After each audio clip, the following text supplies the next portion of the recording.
বাংলার সকল দর্শকের ভালোবাসার বাড়ির নাম আজও তরুণ মজুমদার। 6 দশকেরও বেশি সময় কাটিয়ে ফেলা এক নবতিপর পথিক।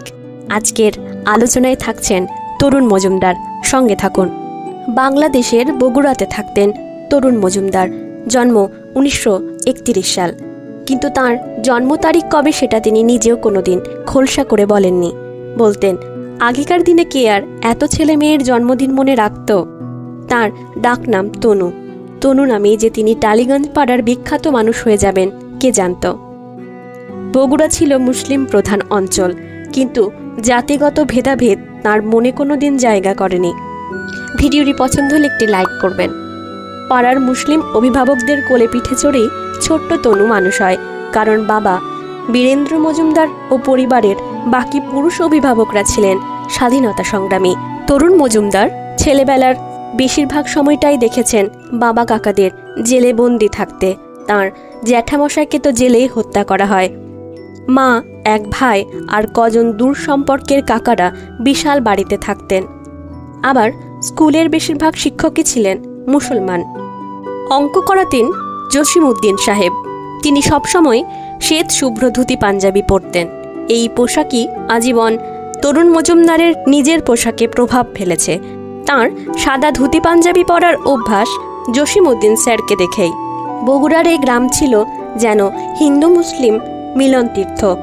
একই সঙ্গে দুই ধর্মের লোক ঈদ দুর্গোৎসবে মেতে উঠত।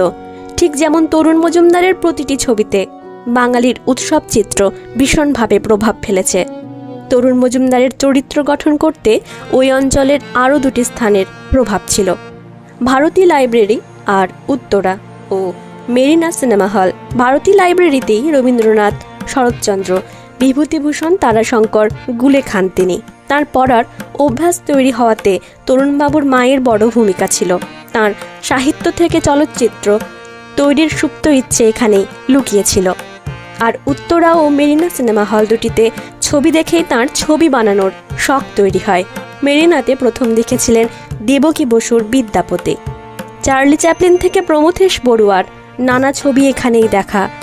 এখানেই মঞ্চস্থ হতো নানা গীতিনাট্য ও নৃত্যনাট্য, যার বিশাল প্রভাব পাওয়া যায় তাঁর দাদার কীর্তি ভালোবাসা ভালোবাসা ছবিগুলিতে। দেশ স্বাধীন হলো, বাবা কাকারা জেল থেকে ছাড়া পেলেন, কিন্তু মজুমদার পরিবারের ভাগ্য বদলে গেল। দেশ ভাগের ফলে ভারতে চলে আসতে হলো মজুমদারদের। শুরু হলো অভাব। ঠাঁই হলো উত্তর কলকাতার একটা ভাড়া বাড়িতে। পড়াশোনা চালানোর মতো টাকা কড়ি ছিল না। শুধুমাত্র ম্যাট্রিকুলেশনে স্ট্যান্ড করায় ইন্টারমিডিয়েটে সেন্ট পলসে পড়াশোনাও থাকা বিনামূল্যে হয়ে যায়।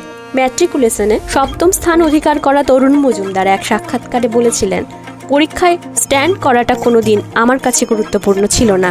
বিজ্ঞান পড়ার চেয়েও বাংলা সাহিত্য আমাকে অনেক বেশি ঋদ্ধ করেছে। নেশার মতো সাহিত্য পড়তাম।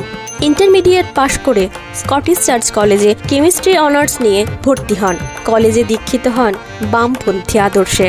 ধর্মতলা স্ট্রিটে গণনাট্য সংঘের মহলা কক্ষে সলিল চৌধুরী, দেবব্রত বিশ্বাস, সুচিত্রা মিত্র, হেমন্ত মুখোপাধ্যায়দের গান আবৃত্তি শুনেই বামপন্থার প্রতি আকৃষ্ট হন যুবক তরুণ মজুমদার, যে আদর্শ থেকে সারা জীবনে কেউ তাকে টলাতে পারেনি। আজ প্রথম পর্ব। নমস্কার। কণ্ঠে মন্দিরা। ভিডিওটি পছন্দ হলে অবশ্যই সাবস্ক্রাইব করার অনুরোধ রইল।